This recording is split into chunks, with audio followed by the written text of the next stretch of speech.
Mukhang sobrang bilis ng mga pangyayari ngayon sa usapin ng pagpapalakas ng Philippine Navy dahil ayon sa bagong ulat, posible raw na nasa Japan na mismo ang ilang Philippine Navy personnel para sa preparasyon ng pag-transfer ng unang Abukuma-class destroyer escort mula sa Japan Maritime Self-Defense Force o JMSDF. At ang mas matindi rito, ang barkong pinag-uusapan ay ang JS Chikuma o D233, isa sa mga kilalang Abukuma-class destroyer escort ng Japan. Pero gaano ba ito kay Toto? Totoo na bang may transfer deal na? At bakit parang napakabilis ng galaw ng Pilipinas at Japan sa usaping ito? Pag-usapan natin.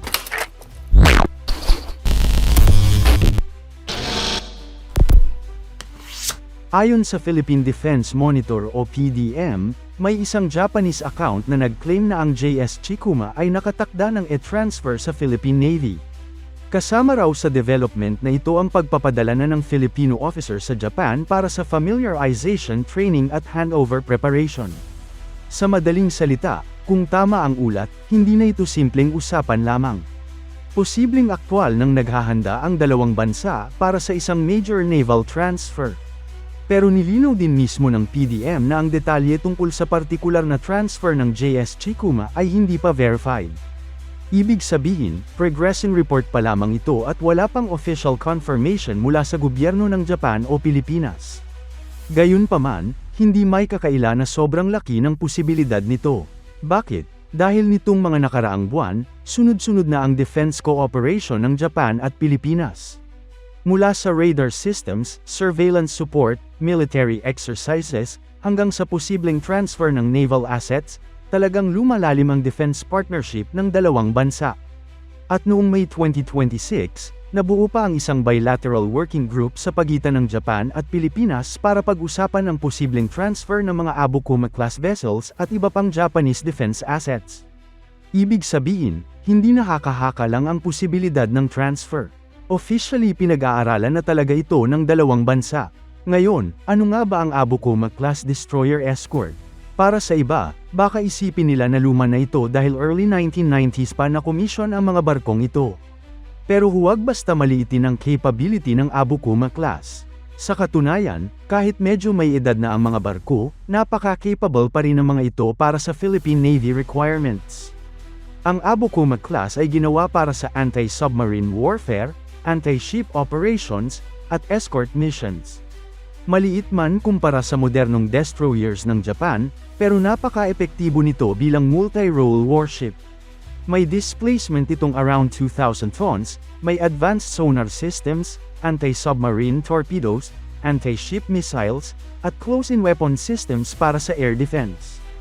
Kung tutuusin, mas advanced pa rin ito kumpara sa karamihan ng current surface combatants ng Philippine Navy. At dito ngayon nagiging exciting ang usapan. Dahil kung sakaling ma-transfer nga ang JS Chikuma sa Pilipinas, malaking upgrade ito para sa naval capability ng bansa. Imagine ninyo ito, ang Philippine Navy na dati ay heavily dependent lang sa mga dating barko mula sa ibang bansa, ngayon ay posibleng magkaroon ng Japanese-made warship na design talaga para sa modern naval warfare. At hindi lang basta ordinaryong barko ang Abukuma class. Kilalang maayos ang maintenance culture ng Japan pagdating sa kanilang military assets. Kahit luma na sa papel ang isang barko, kadalasan napakaayos pa rin ang kondisyon nito. Ito rin ang dahilan kung bakit maraming defense analysts ang naniniwalang malaking advantage para sa Pilipinas ang posibleng transfer na ito. Bukod pa rito, may strategic implications din ang development na ito. Alam naman natin na tumitindi ang security concern sa West Philippine Sea.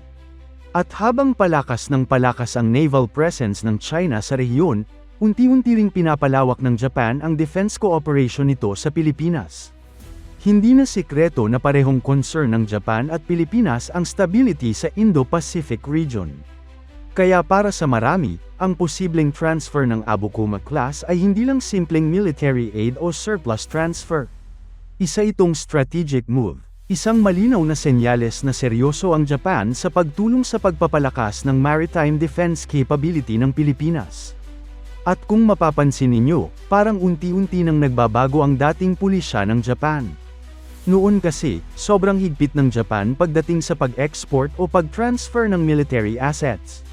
Pero ngayon, dahil sa lumalaking security tension sa rehiyon, mas nagiging active na sila sa defense partnerships.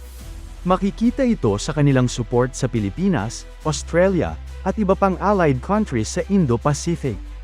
At kung tuluyang matuloy ang transfer ng Abukuma class, posible itong maging isa sa pinakamahalagang naval transfer sa kasaysayan ng Philippine Navy.